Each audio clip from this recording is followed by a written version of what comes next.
Hi, I'm Helen, a 35-year-old stay-at-home wife who deeply cherishes the tranquility of our home, a cherished legacy from my late parents. Before we dive in, please like and subscribe for more stories like mine. Now, let me share the turbulence hidden beneath the calm of my once peaceful life.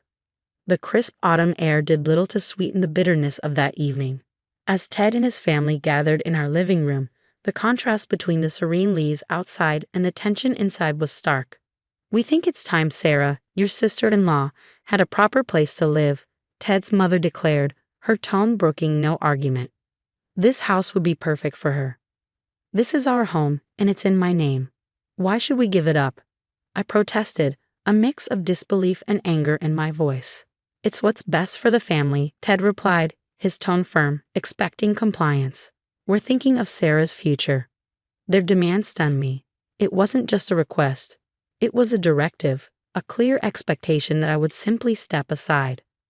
"Helen, you need to consider what's good for everyone," Ted's father added, his words echoing the family's entitlement. Feeling cornered, I shot back, "And what about what's good for me? Doesn't that matter at all?"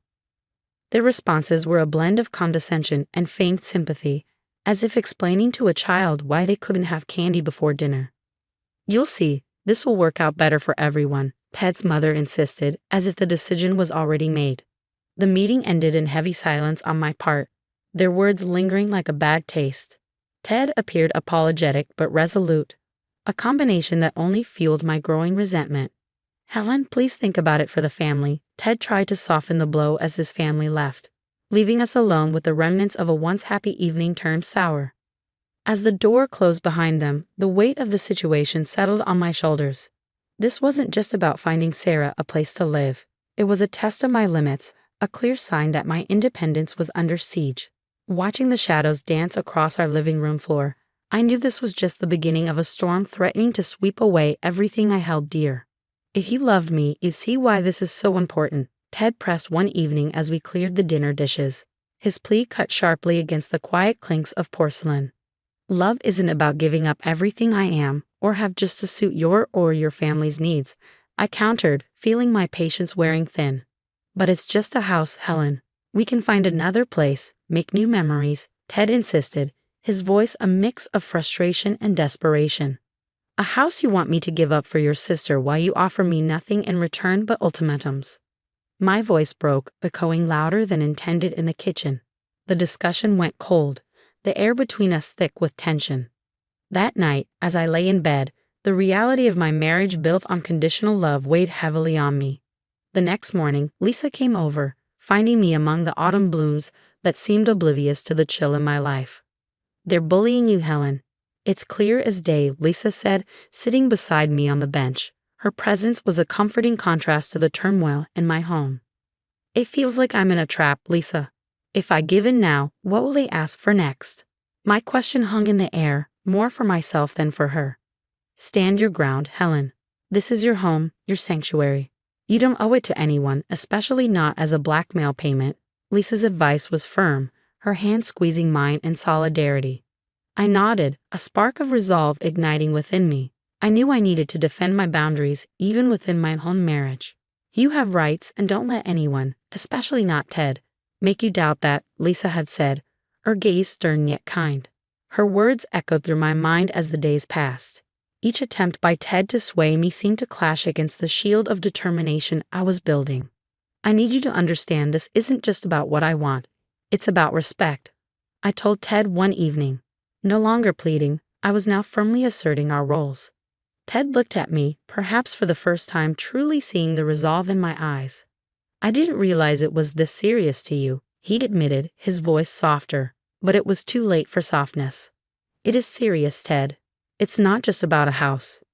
It's about whether I'm a partner in this marriage or just a pawn in your family's games," I declared, the clarity of my stance crystallizing with each word. As the confrontation drew to a close, the air felt different, charged with the potential for change, whether together or apart. Whatever the outcome, I knew Lisa was right. This was about control, and I was no longer willing to be controlled. "If you don't agree, Helen, I don't see how our marriage can continue," Ted said coldly one afternoon, his ultimatum hanging heavily between us. "Family unity? Or is it just about what your mother and you want, regardless of my feelings? I asked sharply, not only seeking his response, but also highlighting the unilateral decisions being forced upon me. This isn't just my decision. It's what's logical for everyone involved, Ted replied, trying to frame his assertiveness as rationality. Logical for whom, Ted? Because it certainly doesn't feel logical to me. The person whose name is on the deed. The person who inherited this house from her parents, I countered. The intensity of my own voice surprised me, a stark reminder of everything at stake. As the days passed, every conversation with Ted seemed to drive us further apart. His family's demands echoed in his words, overshadowing our shared history. Desperate for clarity and support, I reached out to Lisa again. You need to think about your future, Helen. This isn't just about a house, it's about how you're treated in this relationship, Lisa advised over coffee in her warm, inviting kitchen. Her words were sincere and forthright, a compass in the storm. I know, Lisa. I feel like I'm at a breaking point. It's not just about the house anymore. It's about respect and my autonomy. I confided, the weight of my reality sinking in. Then maybe it's time to consider what your life would look like without Ted. If he can't respect your autonomy, is that really the partnership you want to continue? Lisa's question wasn't just hypothetical. It was a call to action. Her question lingered in my mind, growing louder with each passing day.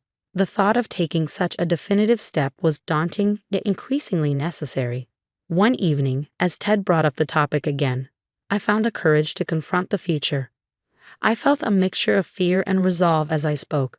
If this marriage can only continue on your terms and your family's terms, then maybe it's not a marriage I can stay in. My voice carried the strength of my inner determination. Are you saying you want a divorce? Ted's reaction was a blend of disbelief and anger, his facade of control slipping. I'm saying I want a marriage based on mutual respect and love, not ultimatums and control. If that's not possible, then yes, maybe a divorce is the only answer, I replied, each word measured to reflect the pain and empowerment of my decision. Ted was silent, his usual rebuttal absent as the weight of our conversation settled around us. The next days blurred with tension, each of us contemplating the potential end of our marriage. I took steps to protect my interests, meeting with a lawyer to discuss my options and prepare for possible legal battles. You have strong grounds to keep your property and, if it comes to divorce, to defend your rights, the lawyer assured me, her professionalism a stark contrast to the emotional chaos at home. Armed with legal advice and newfound determination, I readied myself for whatever lay ahead, whether reconciliation or separation. I was prepared to face it on my terms, no longer a bystander but the author of my own story. You've gone too far, Helen. How could you do this to us, to me? Ted's voice thundered through our soon-to-be former home as I folded my last set of linens, methodically smoothing the creases to calm my rattled nerves. It was never about us, Ted. It was always about what you and your family wanted. I'm reclaiming my life, I replied, my voice calm and steady in contrast to his escalating anger. This is betrayal, Helen. You've betrayed my trust and my family's, he accused, his face flushed with fury. Betrayal? I think not. Protecting myself from manipulation isn't betrayal, I countered, standing firm in my decision. I countered, my resolve hardening with each word as I continued packing. Ted's mother, Martha, entered the room like a chilling gust of wind. You're destroying this family, selling this house out from under us. You selfish girl, she hissed, her words laced with venom. I am not responsible for holding together a family that doesn't respect me, I said, facing her with a defiance that had been building over years of suppressed grievances. This was my home, my sanctuary, and I will not be bullied into submission. Ted stood between us, torn between allegiances. Is there no way we can resolve this? Think about what you're doing, Helen. I've thought about it more than you know. It's decided, Ted. I am moving on. I said, my decision clear and final. The moving truck arrived the next morning. As I oversaw the loading of my life into boxes, Ted tried one last time. You don't have to do this, Helen. We can work it out. I needed a partner who stood by me, not one caught between me and his family's demands, I replied, not pausing in my tasks. With each box that left the house, I felt a weight lifting. I wasn't just moving my belongings. I was shifting the boundaries of my life, setting new, healthier limits. As the final items were loaded, I took one last look at the house. It had been a place of love and conflict, of growth and retreat. Now it was just a building in my rearview mirror. Goodbye, Ted. I wish things could have been different, I said, more to close the chapter than out of hope for reconciliation. Helen, Ted began, but I didn't stay to hear the end. As I drove away, I felt the strings of manipulation and control cut cleanly for the first time in years. My phone buzzed with a message from Lisa. You're free now, coffee's on me when you're ready. I smiled, driving toward my new beginning. I knew the road ahead would be challenging, but it was mine to travel, free from the shadows of others' desires. My heart was heavy yet hopeful, ready for whatever lay ahead, armed with the lessons of the past and the promise of a future built on my own terms. Sitting across from Ted in the stark, neutral-colored room where our divorce mediation took place, I felt an unusual sense of detachment. His attempts to sway the mediator with emotional appeals only highlighted why this path was necessary. Helen, can't we just discuss this? There must be another way, Ted implored, his voice strained as he leaned across the table, searching for a glimpse of the connection we once shared. No, Ted. Discussions were for when I was being manipulated and threatened. This is the result of that, I replied firmly, my voice clear and resolute, no longer swayed by his pleas. As Ted realized his usual tactics were futile, his demeanor shifted to one of frustration and resignation. Helen, you're making a huge mistake, he muttered under his breath. Actually, Ted, I'm correcting one, I countered without hesitation, surprising even myself with the calm assertiveness that had grown within me. The mediator intervened, steering the conversation back to logistics. Let's focus on the division of assets.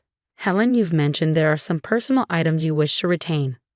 Yes, items from my parents, things that hold sentimental value and have no relevance to Ted. I explained, listing the items that connected me to a past before my marriage began to suffocate me. Throughout the meeting, Lisa sat beside me, a silent pillar of support.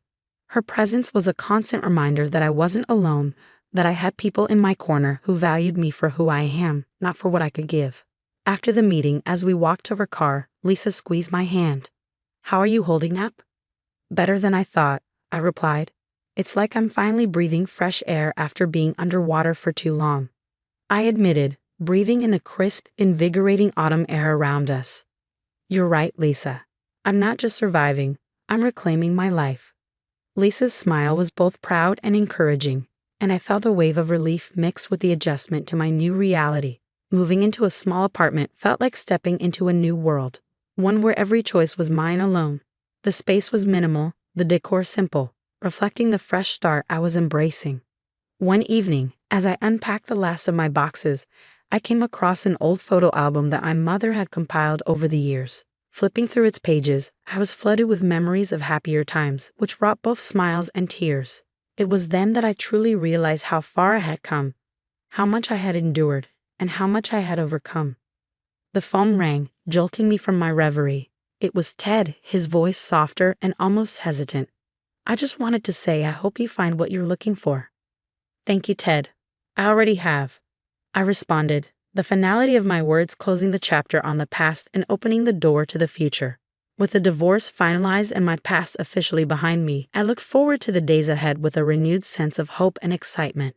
I had plans and dreams that had been shelved, now ready to be pursued. Life awaited, not as a continuation of what was, but as a celebration of what could be. As I closed the photo album and placed it on a shelf, it wasn't just a book being set down. It was the foundation of a new narrative, one where I was the author of my own story, finally pouring a perfect latte, the steam swirling up like the new hopes and possibilities before me. I glanced across the counter at Lisa, who was chatting with one of our regulars. The cafe buzzed with the lively energy of a community coming together, a stark contrast to the isolation of my past life. It's incredible, isn't it? Lisa said, joining me behind the counter. Her eyes sparkled with the pride and joy we both felt.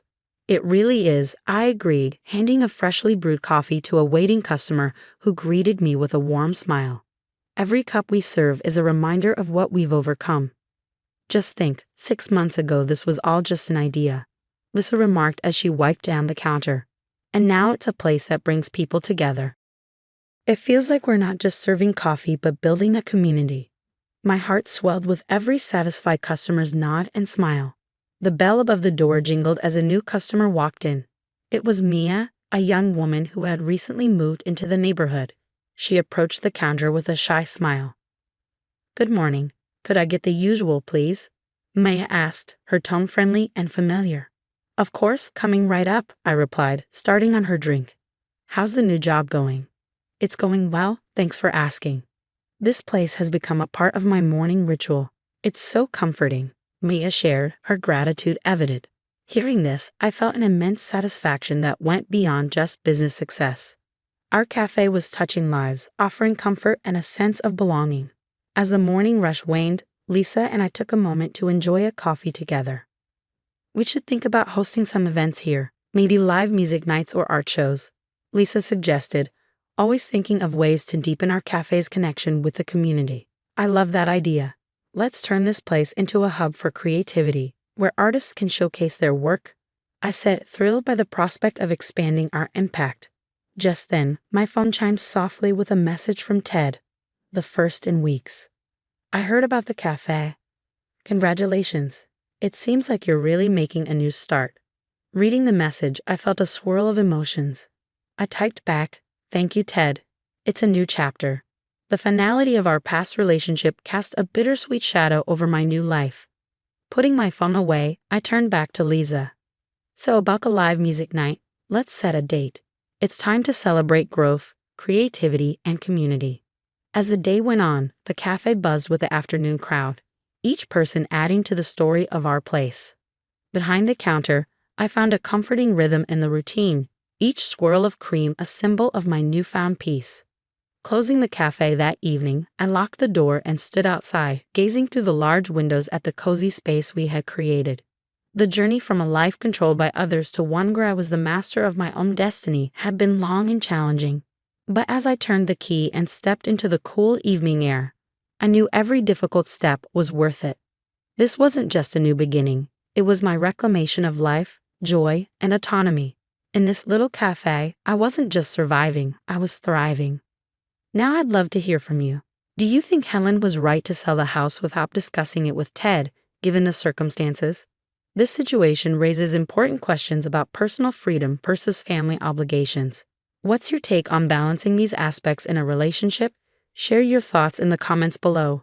And if you enjoyed this story, please like the video and consider subscribing to the channel for more engaging content like this. Your support helps us keep these stories coming.